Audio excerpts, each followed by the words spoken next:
Yo, yo, yo, yo! Magandang umaga sa ating lahat. Nandito na naman po ako. Magbablog ng aking panibagong video. Habang ako ay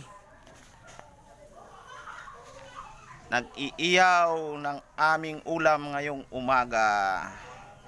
Flex ko lang yung aking mga pamilya dyan sa Ipil, Zamboanga, Sibugay.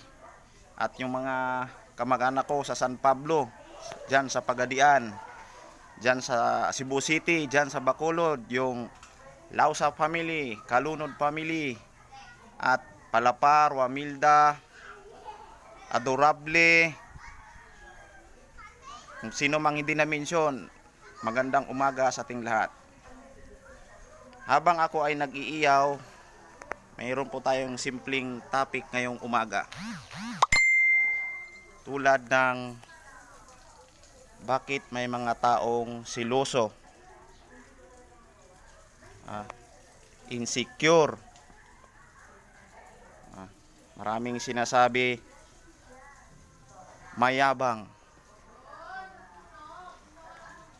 Tanong ko sa sarili ko, tanong nyo sa sarili nyo rather, bakit mayabang?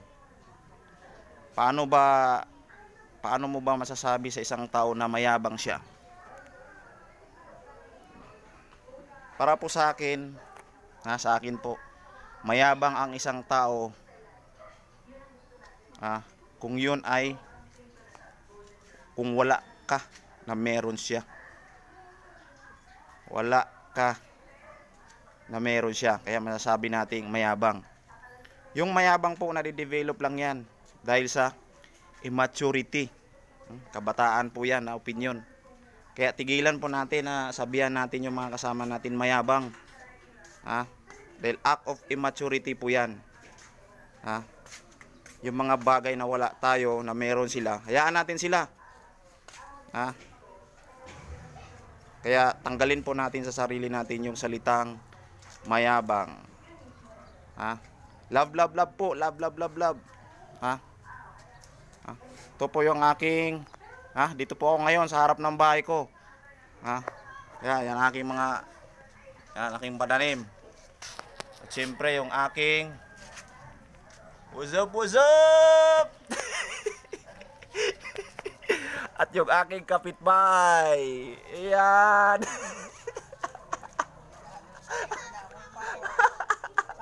Sabog. Yan po. Ito po yung aking bahay. Yung aming munting tahanan, maliit lang. Saka yung aking kaibigan.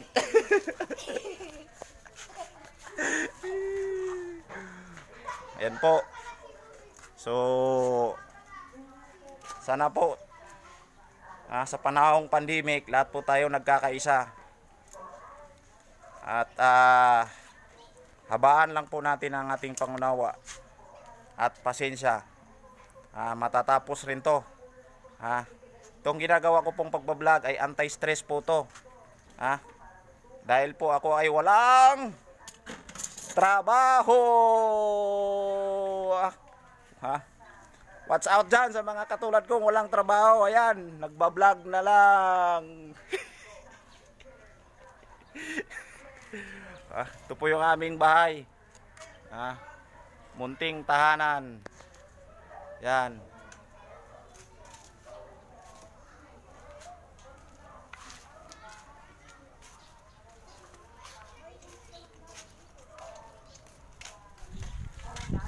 Nagtitinda na lang ako ngayon ng patuka ng manok. Habang nagbabantay sa aking mga anak. Nagluluto, naglilinis ng bahay, naglalaba. Ako po ay tig, kahit walang sahod, ayan, para sa pamilya ko. Kaya, teka, parang nasusunog na yung aking inihaw.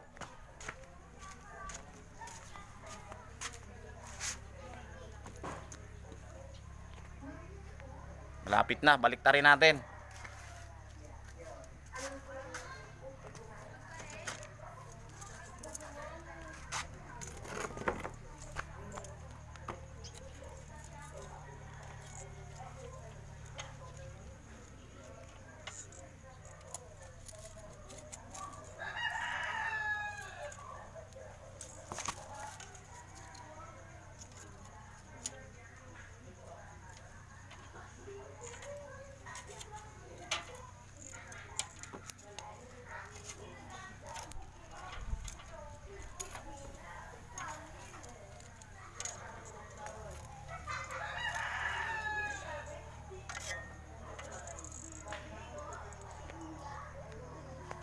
Yan po.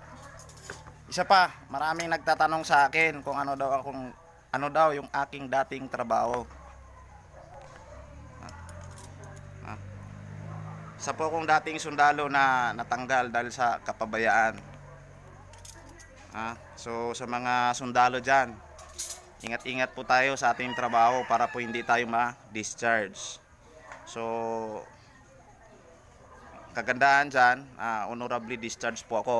At the same time, nakapasok po ako ng trabaho bilang isang security officer. So watch out dyan sa mga security na nagjo-duty. Ingatan po natin trabaho at abaan ang pasensya para tumagal po sa pwesto. Di po kailangan maging matalino, ang kailangan po ay sipag. Sipag. So ayan. So dyan lang po muna.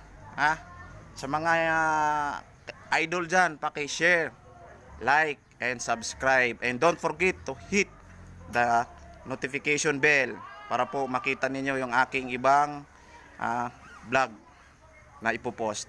Salamat!